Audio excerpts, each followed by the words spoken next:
Hello Burbankers, Mike and Roy here again with another interview and questions for our City Council candidates. And right now we've got sitting City Council member Bob Frutos. Hi everybody.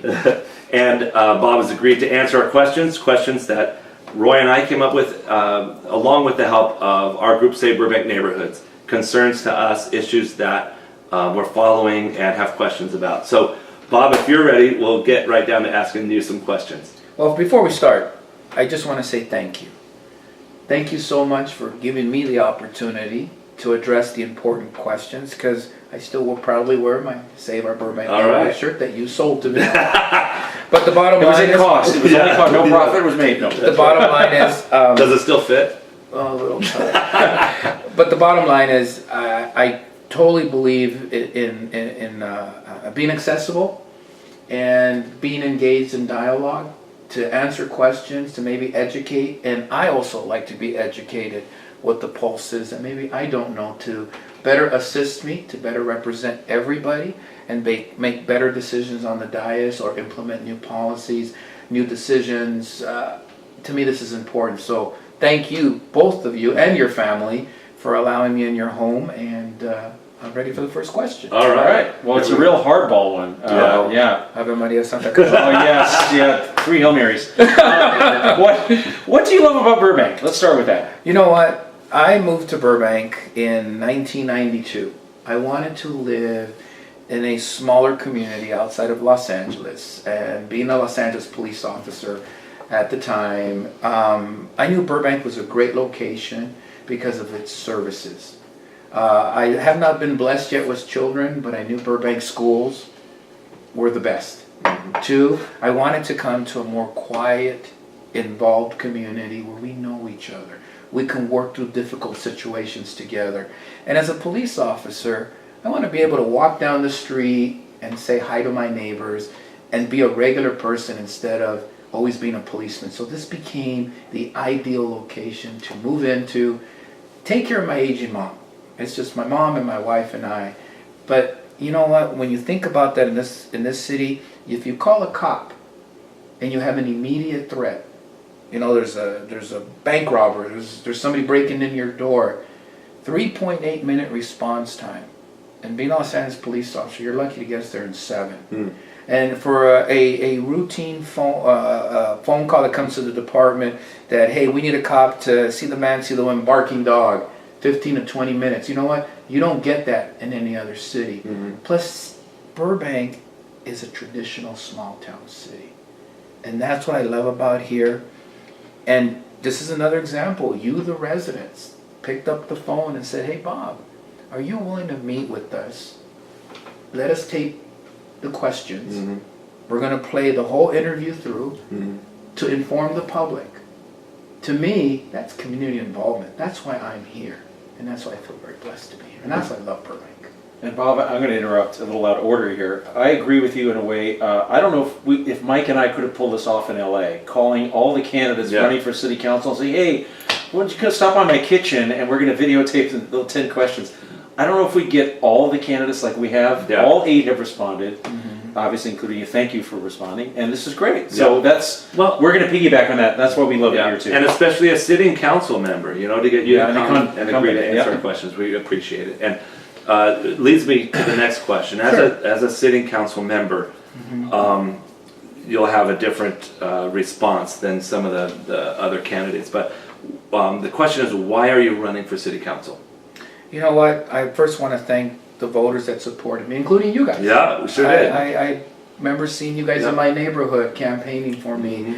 I want to thank everybody for allowing me to serve my first term. I've lived here for 24 years, been on council now for 3.5, ending my first term. I am so committed to our city. It's a very complex city. There's so many moving parts, so many variables. And I wanted to be part of the fabric to work through these issues collaboratively together with the residents. And when it came to taking a leadership decision, is literally taking everything into account to hopefully make this a better place for the future, for our grandkids, for all of us together. Sure. Sometimes it is very difficult, but after being a cop for 29 years and being a public servant my whole life, to me the experience that I bring from LA as, being a good facilitator, a good listener, being able to bring people together and trying to identify, okay, this is the real issue. Everything else is love and passion for our city. But objectively, this is the government code. This is the general plan 2035. And even if we were to disagree, I always try to maintain the high road of disagreeing of the agenda item and the topic, but never the individuals. Because to me, I know that we can probably agree to disagree, but we can also join hands and really work on what's important for all of us collaboratively together by bringing in different ideas, different viewpoints.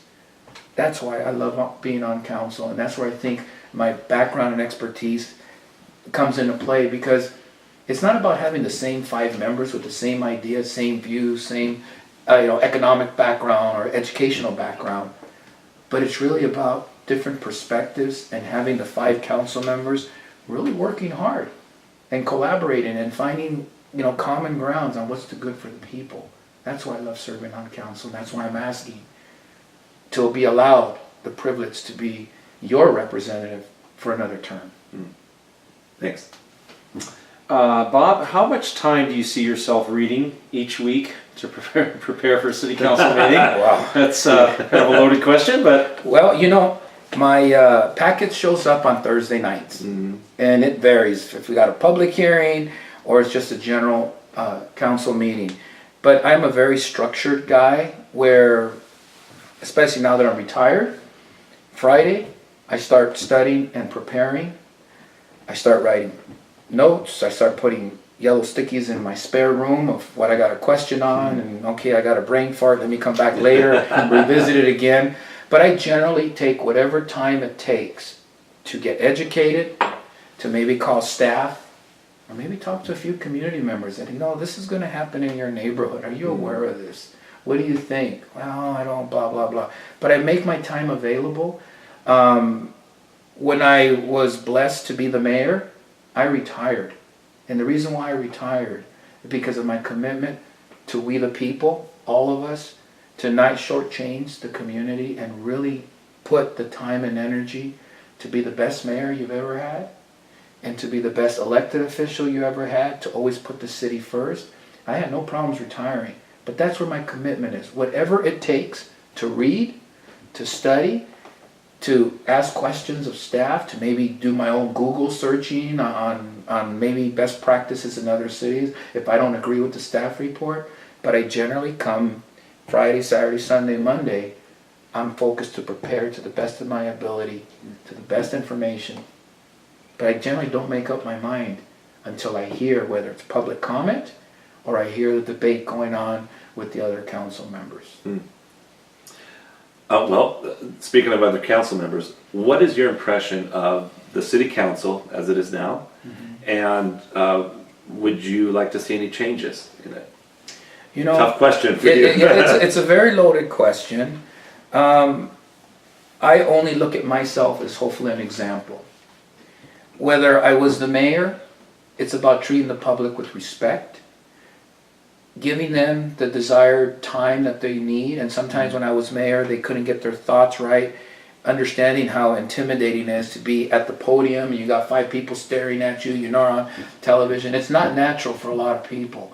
So as an elected official, as a representative, I like to set the example of kindness, calmness, allow the person maybe an extra 30 seconds. Hey, go ahead, take another 30 seconds, finish your thought process. Making sure that I take copious notes so if there's after action.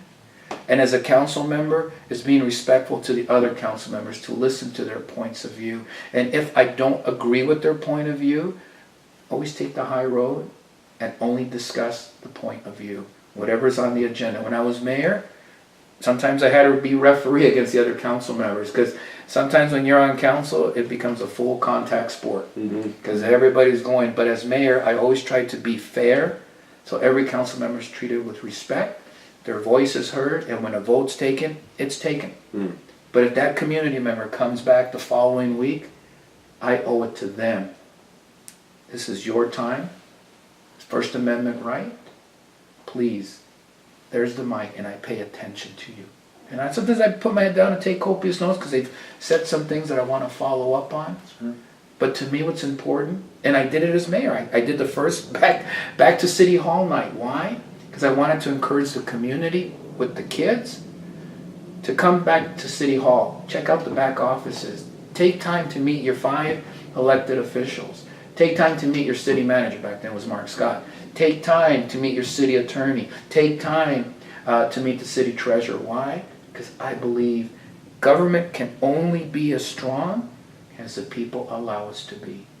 And that goes to the reflection of each and every single council member on their interaction with the public. Regardless of the agenda item, you support it or not, we work for you. We work for the entire 104,000 people. And if they show up and it's their dinner time or they're tired from work, I always make sure to give them my respect, to listen, to follow up, or to direct staff. You know, they brought a good point. Thank you for that. What are your thoughts about the Telaria project? Well, you know, I supported it. So I don't know what else to say. I mean, we've discussed it publicly. I heard your concerns. I made a decision. Again, when I make a decision, I don't know if you've asked other council members, but We're asking everybody the same exact question. Oh, yeah. Exactly. Okay, perfect. In this order, so that, okay, you know, no worries. Yeah. You know, the Telaria, that property was zoned for media-specific commercial development. With that being said, there is a general plan that before the general plan was approved, okay, it was a specific what they can do on that land. As a matter of fact, I met with former council member Tim Murphy, who was on the council that approved the original plat project. This new project that went forward was a lot smaller. It's a general plan. They can build it there.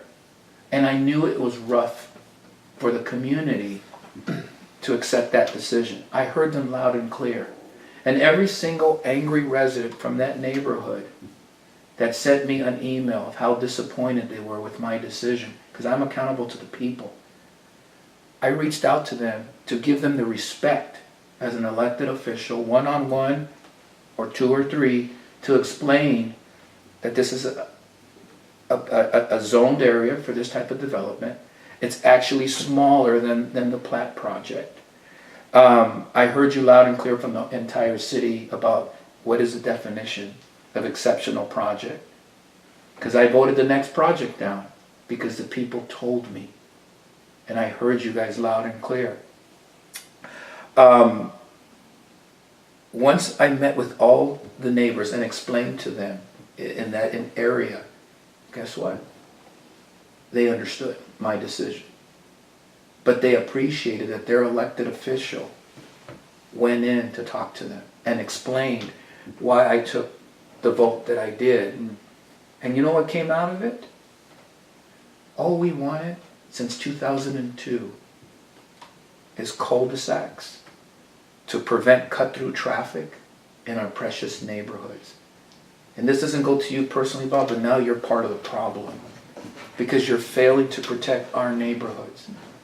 All we've ever wanted was cul-de-sacs to protect the quality of our neighborhood so we can raise our families and our kids. And you're talking about cul-de-sacs possibly? We need action once and for all. So I said, what I'm hearing is you're not happy with Telaria, but you understand the decision I took, and you're asking me to make sure that I work hard to give you cul-de-sacs. And I said, you know what? I hear you. I got invited to 2 Christmas parties in that neighborhood. They got their cul-de-sacs. And they said, I'm glad you listened to us. To me, it goes back to why I'm asking for a second term on the council, because I do listen. But I also have to think about the fairness. if you vote down a project, you've got to vote it down based on the facts that you have in front of you. A land use decision, doesn't matter who it is. But if it's in the general plan, that's the roadmap. If us three got together and we spent several $1 million investment, that we're going to say, hey, look, we're going to buy this area here, and we want to develop a 13-story business complex. First thing we do is we're going to go to the planning department and we're going to pull the general plan. It's been public hearing, and this is the roadmap for 2035. As long as we build it in here, there's really nothing the city council could do. So we're going to buy the property, we're going to build this property, say the Telaria, we're within the general plan, but except we want to ask for an exception. We want a density bonus. That was big to the community. I heard them loud and clear. And they were right. There was no definition. Staff didn't know. Planning didn't know. So I said, you know what? This is the first time this happened. I'm not going to let it happen again. I'm listening to the community. I see why they're really upset. And I see their very strong points. And it makes sense to me. That's what I have to balance. But then listening to the residents, all they wanted was protection of their neighborhood. All they wanted is that cut-through traffic that they're currently having today from Warner Brothers and Disney. It only will multiply if this city council goes the way they're going without listening to them and giving them their cul-de-sacs. And that's what I did. Thanks. Thanks for that answer. The next question might be particularly difficult for you to answer, and we don't want to put you on the spot, but you'll also have a certain perspective that other candidates won't have on this question that is of concern to a lot of the community. The question is, what are your feelings about the scandals that have surrounded our police department, and what is your feeling on the current status of the BPD? You know, it's a very important question. I'm not going to shy away because the public needs to know that I'm aware of it. And the public needs to be assured, based on my background and experience as a police officer, that I am paying attention. These quote-unquote scandals, I look at it as individual failures of individuals that didn't live up to the integrity of the office that they took. We can never lose the trust that is placed upon an individual police officer, regardless of rank. Because if we lose the integrity of what they do day in and day out, then we as a community will never entrust the first form of government, which is law enforcement, to take care of our neighborhoods, to take care of our kids. If they stop somebody, that they're stopping them based on constitutional policing. There's growing pains. It's been difficult. But I have supported the Office of Independent Review that holds accountable the management to properly manage the police department. I am concerned when I know an officer basically falsified timesheets. I'm worried when an officer gets involved in a domestic violence divorce dispute and gets federally prosecuted. That reflects on the council. I take ownership for that. But I am working diligently with the city manager, with the chief of police to identify these issues. But let me also state that we have a hell of a lot of good cops out there still. There's a couple bad apples, and they're in any agency. But to me, I want to let the public know that I do pay attention. And I want to make sure that the polish on their badge is about integrity and ethic and doing what's right. Because what is the real definition of integrity? It's doing what's right when nobody is watching. No matter if you're a cop, a firefighter, or a council member. That to me is so important that we as a community, we as the residents invest in our department of police, is to make sure that they're doing their job. But I want to say again, not all cops are bad. We've got some hardworking men and women and hardworking leadership, but let's face it, police departments across the nation are being attacked.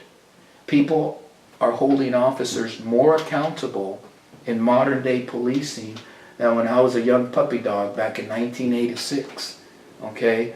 The way we do police work now is more accountability, and the responsibility goes back to the individual officer. And we hold the departments accountable for proper policy and procedure. That's why we have a strategic plan that the police commission can audit the chief of police. And the independent office review was hired by the council, which I supported. They worked through our city attorney to make sure that the best practices to identify these quote-unquote scandals, these issues, emails, excess use of force, pursuits, how do we handle our mentally ill, all that is about accountability. Thanks.